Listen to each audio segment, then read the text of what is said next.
গোপন অস্ত্র ভান্ডারের সক্ষমতা নিয়ে ইরানের হুঁশিয়ারি, ইসরায়েল আর পশ্চিমাদের বিরুদ্ধে কি নয়া সংঘাতের ইঙ্গিত? অস্ত্র সমর্পণ করে নবযাত্রায় পিকেকে বিদ্রোহীরা, শর্তের জটিলতায় টিকবে তো স্বাভাবিক জীবনে ফেরার স্বপ্ন? বন্যায় বিপর্যস্ত ভারত, পাকিস্তান, নেপাল, ডুবেছে বাড়ি, ভেঙেছে সেতু, প্রকৃতির প্রতিশোধ না পরিবেশ বিপর্যয়? প্রতিদিন ক্ষেপণাস্ত্র ছুড়লেও 2 বছর মজুত ফুরাবে না, এমনকি অস্ত্র ভান্ডার, ভূগর্ভস্থ ঘাঁটি আর গোপন ড্রোন ফোর্স এখনো পর্দার আড়ালে। ইসরায়েলের সাথে যুদ্ধবিরতি চলাকালে এমনই হুমকি দিলেন ইরানের বিপ্লবী গার্ড রেজিমেন্টের শীর্ষস্থানীয় এক উপদেষ্টা।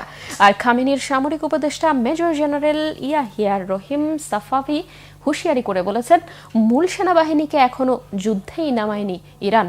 এসব বক্তব্য কি শুধুই হুঁশিয়ারি, নাকি ইসরায়েল আর যুক্তরাষ্ট্রের বিরুদ্ধে নয়া যুদ্ধ প্রস্তুতির ইঙ্গিত? হাফিজুল ইসলামের ডেস্ক রিপোর্ট। ইসরায়েল ও তার পশ্চিমা মিত্রদের বিরুদ্ধে ভয় ধরানো বার্তা দিল ইরান। তেহরানের সামরিক শীর্ষ কর্মকর্তারা হুঁশিয়ার করে জানিয়েছেন, প্রতিদিন ইসরায়েলে হামলা চালালে আগামী 2 বছর পর্যন্ত শেষ হবে না তাদের অস্ত্র ভান্ডার। সংঘাত থেমে গেলেও প্রস্তুতির সর্বোচ্চ পর্যায়ে রয়েছে ইরানি সশস্ত্র বাহিনী। যুদ্ধবিরতির ছায়ায় দেশটি ঢেলে সাজাচ্ছে মাটির নিচে লুকানো বিশাল অস্ত্র ভান্ডার, শক্তিশালী ক্ষেপণাস্ত্র প্রযুক্তি এবং ধ্বংস করা কঠিন এমন সামরিক বাংকার ও অবকাঠামো নেটওয়ার্ক। তেলের বিনিময়ে চীন থেকে ক্ষেপণাস্ত্র ও রাশিয়ার আকাশ প্রতিরক্ষা ব্যবস্থা কেনার গুঞ্জন ইঙ্গিত দিচ্ছে, ভবিষ্যৎ যুদ্ধে শত্রুদের এক চুলও ছাড় দেবে না ইরান। সাময়িক সংঘাত নয়, বরং দীর্ঘমেয়াদী ও সর্বাত্মক যুদ্ধের প্রস্তুতি নিয়ে রেখেছে ইরান। নানা রকম ক্ষেপণাস্ত্রে এখনও পরিপূর্ণ দেশটির অস্ত্র ভান্ডার। ইসরায়েলের দিকে একটানা 2 বছর হামলা চালানোর সক্ষমতা আছে তেহরানের। তুরস্কের রাষ্ট্রীয় বার্তা সংস্থা আনাদুলুর বরাত দিয়ে ইসলামী বিপ্লবী গার্ড বাহিনীর উপদেষ্টা মেজর জেনারেল ইব্রাহিম জাব্বারির এমন মন্তব্য প্রকাশ করেছে মেহের নিউজ। যুক্তরাষ্ট্র ও ইসরায়েলের সঙ্গে নতুন করে সরাসরি সংঘাত শুরু হলে উচিত জবাব দিতে পারবে ইরান। দেশটি তার প্রকৃত সামরিক শক্তি এখনও বিশ্বের সামনে আনেনি, বরং গোপন রেখেছে বড় একটি অংশ, এমন দাবিও করেছেন বিপ্লবী গার্ডের এই শীর্ষ নেতা। ইসরায়েলের সঙ্গে যুদ্ধ থেমেছে ঠিকই, কিন্তু চুপচাপ বসে নেই ইরান। সম্প্রতি জেনারেল জাব্বারির মতো একই রকম বার্তা দিয়েছেন সর্বোচ্চ নেতা আয়াতুল্লাহ আলী খামেনির শীর্ষ সামরিক উপদেষ্টা মেজর জেনারেল ইয়াহিয়া রহিম সাফাভি। তার দাবি, ইরানি নৌবাহিনী, কুদস ফোর্স ও সেনাবাহিনীর একটি বড় অংশ যুদ্ধে যোগই দেয়নি। প্রভাবশালী এই নেতা ইঙ্গিত দেন, হাজার হাজার ক্ষেপণাস্ত্র ও ড্রোন তৈরি থাকলেও ইসরায়েলের সাথে লড়াইয়ের সময় সীমিত মাত্রায় শক্তি ব্যবহার করেছে ইরান। সাফাভি জোর দিয়ে জানিয়েছেন, তাদের সামরিক সক্ষমতা চমকে দিতে পারে ইসরায়েল ও তার মিত্রদের। ট্রাম্পের মধ্যস্থতায় যুদ্ধবিরতি প্রকাশ্যে মেনে নিয়েছিল ইরান, কিন্তু এটিকে টেকসই শান্তির বদলে কৌশলগত বিরতি হিসেবেই দেখছে দেশটির শীর্ষ পর্যায়ের সামরিক ও রাজনৈতিক নেতৃবৃন্দ। এই সময়ে নৌবাহিনীর সক্ষমতা বৃদ্ধি, সাইবার অপারেশনে দক্ষতা বাড়ানো, আকাশ প্রতিরক্ষা জোরদার ও ক্ষেপণাস্ত্র ভান্ডার পূর্ণ করার কাজে পুরোদমে মনোযোগ দেবে ইরান। ফাত্তাহ এবং খাইবার শেকানের মতো হাইপারসোনিক ক্ষেপণাস্ত্র উৎপাদন বাড়ানো, রাশিয়ার S-400 এবং চীনের যুদ্ধবিমান সংগ্রহের উদ্যোগ নেবে দেশটি, এমন ধারণা সামরিক বিশ্লেষকদের। বর্তমানে ইরানের হুমকি মোকাবেলায় আন্তর্জাতিক সমর্থন জোগাড় ও যুক্তরাষ্ট্রের কাছ থেকে হাত পেতে সাহায্য নিতেই ব্যস্ত ইসরায়েল। অন্যদিকে নিজেদের অস্ত্র ভান্ডার, ভূগর্ভস্থ সামরিক ঘাঁটি এবং যুদ্ধ কৌশল নিয়ে আত্মবিশ্বাসী অবস্থানে রয়েছে ইরান। দেশটির ইসলামী বিপ্লবী গার্ড ও শীর্ষ সামরিক নেতৃত্বের কড়া বক্তব্য ইঙ্গিত দিচ্ছে, পশ্চিমাদের যে কোনো আগ্রাসনের জবাব দিতে প্রস্তুত তেহরান। দীর্ঘমেয়াদে যুদ্ধ চালানোর কত দূর সক্ষমতা ইরানের আছে নিশ্চিতভাবে সেটা বলার উপায় নেই। তবে ইরানের মতো প্রতিপক্ষকে আগের চাইতে আরও সতর্ক দৃষ্টিতে দেখবে পশ্চিমা শক্তিগুলো। অস্ত্র সমর্পণ আর ধ্বংস করার মধ্য দিয়ে অনিশ্চিত জীবন ছেড়ে নতুন অধ্যায়ের পথে পা বাড়ালেন কুর্দিস্তান ওয়ার্কার্স পার্টি পিকেকের যোদ্ধারা। একে তুরস্কের 4 দশকের বিদ্রোহ দমনের যুগান্তকারী মাইলফলক হিসেবে দেখছেন বিশ্লেষকরা। স্বাভাবিক জীবনের নিশ্চয়তার জন্য বিচার বিভাগ ও সংবিধান সংস্কারের দাবি তুলেছে পিকেকে বিদ্রোহীরা। শুক্রবার ইরাকের উত্তরাঞ্চলীয় দুলকান শহরে একটি গুহায় অস্ত্র সমর্পণের প্রতীকী আয়োজনের উদ্বোধন হয়। ধারণা করা হচ্ছে পুরো গ্রীষ্মকাল জুড়েই অস্ত্র সমর্পণ প্রক্রিয়া চলবে।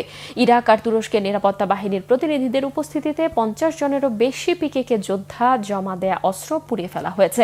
একে স্বাগত জানায় তুরস্কের প্রেসিডেন্ট রিসেপ তাইপ এরদোগানের আশা কুর্দি বিদ্রোহীদের এই সিদ্ধান্ত পুরো অঞ্চলের জন্য সুফল বয়ে আনবে। পিকেকে কারাবন্দী নেতা আবদুল্লাহ ওজালান ভিডিও বার্তায় একে সশস্ত্র সংগ্রাম থেকে গণতান্ত্রিক রাজনীতি ও আইনের পথে রূপান্তর বলেছেন। গত মে মাসে 4 দশকের সশস্ত্র সংঘাতের ইতি টেনে নিজেদের বিলুপ্তির আনুষ্ঠানিক ঘোষণা দেয় পিকেকে। এক বিবৃতিতে বলা হয়, এখন থেকে কুর্দি রাজনৈতিক দলগুলো গণতন্ত্র প্রতিষ্ঠা ও গণতান্ত্রিক কুর্দি জাতি গঠনের দায়িত্ব গ্রহণ করবে। স্বাধীন কুর্দিস্তান হাসিলের স্বার্থে গত 4 দশকে বিচ্ছিন্নতাবাদী তৎপরতায় এই পর্যন্ত 40,000-এরও বেশি মানুষ নিহত হয়েছে। পিকেকের প্রধান আবদুল্লাহ ওজালান 1999 সাল থেকে তুরস্কে যাবজ্জীবন সাজা ভোগ করছেন। চলতি বছরের ফেব্রুয়ারিতে এক বিবৃতির মাধ্যমে তিনি সব সশস্ত্র গ্রুপকে ভেঙে দেওয়ারও আহ্বান জানান। পরে এরই ধারাবাহিকতায় পিকেকে বিলুপ্তির ঘোষণা আসে। দিল্লিতে বাঙালি উচ্ছেদ সম্পর্কে কেন্দ্রীয় স্বরাষ্ট্র মন্ত্রণালয়ের কাছে বিস্তারিত জানতে চেয়েছে কলকাতা হাইকোর্ট। ভারত জুড়ে বাঙালি বিরোধী অপচেষ্টা চলছে। পশ্চিমবঙ্গের মুখ্যমন্ত্রী মমতা বন্দ্যোপাধ্যায়ের পক্ষ থেকে এমন অভিযোগ তোলার 24 ঘন্টার মধ্যে এক আবেদনের জেরে এই নির্দেশনা দিয়েছে আদালত। পশ্চিমবঙ্গ সরকারের মুখ্য সচিবকেও আলাদাভাবে এই বিষয়ে আদালতকে জানানোর নির্দেশনা দেওয়া হয়েছে। দক্ষিণ দিল্লির বসন্তকুঞ্জে সম্প্রতি উচ্ছেদ অভিযানের পরই হাইকোর্টে এই আবেদন করা হয়। আটককৃত শ্রমিকদের একাংশ ইতিমধ্যেই সীমান্ত দিয়ে বাংলাদেশে পুশিন করা হয়েছে। এর মধ্যে 8 বছরের এক শিশুও রয়েছে বলে হাইকোর্টকে জানিয়েছে আবেদনকারীদের আইনজীবী। আগামী বুধবার কলকাতা হাইকোর্ট এই মামলার পরবর্তী শুনানি ধার্য করেছে। উচ্ছেদ অভিযানে এমন জায়গায় হচ্ছে যেখানে মূলত ভাড়ায় খাটা পশ্চিমবঙ্গে বাঙালি লোকেরা বসবাস করে। অভিযোগ রয়েছে তাদের মধ্যে থেকে বাংলাদেশি চিহ্নিতকরণের নামে উচ্ছেদ অভিযান চলছে। বর্ষণে সৃষ্ট বন্যায় বিপর্যস্ত ভারত, পাকিস্তান ও নেপাল। নদী তীরবর্তী এলাকায় ভাঙন আর ভূমি ধসে নাজেহাল বন্যা দুর্গতদের জনজীবন। রাস্তার পানিতে তলিয়ে দুর্গত এলাকার সাথে যোগাযোগ বিচ্ছিন্ন হয়ে পড়ায় ব্যাহত হচ্ছে উদ্ধার ও ত্রাণ বিতরণের তৎপরতা। বাড়িঘর ছেড়ে বাস্তুচ্যুতদের ঠাঁই হয়েছে আশ্রয় কেন্দ্রে। চন্দ্রিকা মজুমদারের ডেস্ক রিপোর্ট। টানা বর্ষণে প্লাবিত ভারত, পাকিস্তান ও নেপাল। বন্যার পানিতে তলিয়ে গেছে রাস্তাঘাট, বাড়িঘর আর ব্যবসা প্রতিষ্ঠান। সবচেয়ে নাজুক কোনো কোনো অঞ্চলে ভূমিধসে বিপর্যস্ত জনজীবন। ভারতের আসামে অবিরাম ভারী বৃষ্টিতে সৃষ্ট বন্যায় ছাড়তে হয়েছে বাড়িঘর। কোনো কোনো এলাকায় পানির ঢলে ভেসে গেছে ঘরবাড়ি আর নিত্য ব্যবহারের সামগ্রী। বাস্তুচ্যুতদের ঠাঁই হয়েছে পুনর্বাসন কেন্দ্রে। বন্যায় জমির ফসল নষ্ট হয়ে যাওয়ায় দুশ্চিন্তায় পড়েছেন কৃষিকাজের ওপর নির্ভরশীল পরিবারগুলো। এই অবস্থায় বন্যায় ক্ষতিগ্রস্তদের জন্য চাল ও তেল সহ নিত্য প্রয়োজনীয় সামগ্রী সরবরাহের ব্যবস্থা করেছে রাজ্য সরকার। বন্যার্তদের সাহায্যে আমরা সক্রিয়ভাবে কাজ করছি। যতটা সম্ভব সাহায্য দেওয়ার চেষ্টা করছি। বাস্তুচ্যুতদের জন্য এর মধ্যেই 34টি আশ্রয় কেন্দ্র খোলা হয়েছে। দুর্যোগের এই দিনগুলোতে সেখানেই তাদের থাকা খাওয়ার ব্যবস্থা করেছি। এছাড়া আলাদাভাবে ত্রাণ বিতরণের ব্যবস্থা চলছে। আমরা বিনামূল্যে পশুখাদ্যও সরবরাহ করছি। এদিকে বৃষ্টির কারণে পাকিস্তানের লাহোরে প্রায় থমকে গেছে জনজীবন। রাস্তায় বানের পানিতে তলিয়ে যোগাযোগ ব্যবস্থা ব্যাহত হলেও জীবিকার প্রয়োজনে বাড়ির বাইরে না গিয়ে উপায় নেই। তাই বন্যার পানিতে গাড়ি ঠেলে কর্মস্থলে যাচ্ছেন বাসিন্দারা। গত 24 ঘন্টায় লাহোরে 150 মিলিমিটার বৃষ্টিপাত হয়েছে, যা স্বাভাবিক বৃষ্টিপাতের দ্বিগুণ।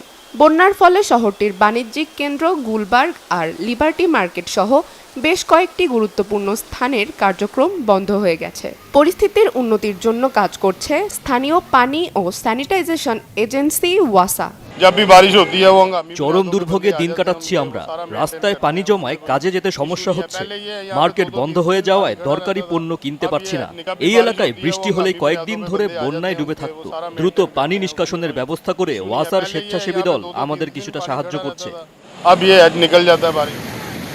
একই পরিস্থিতি নেপালেও। চীনের একটি হ্রদের পানি বেড়ে যাওয়ায় নেপালের কোশি নদীর পানি বেড়ে দুকুল প্লাবিত হওয়ায় ভয়াবহ বন্যার কবলে পড়েছে নেপালের বিস্তীর্ণ এলাকা।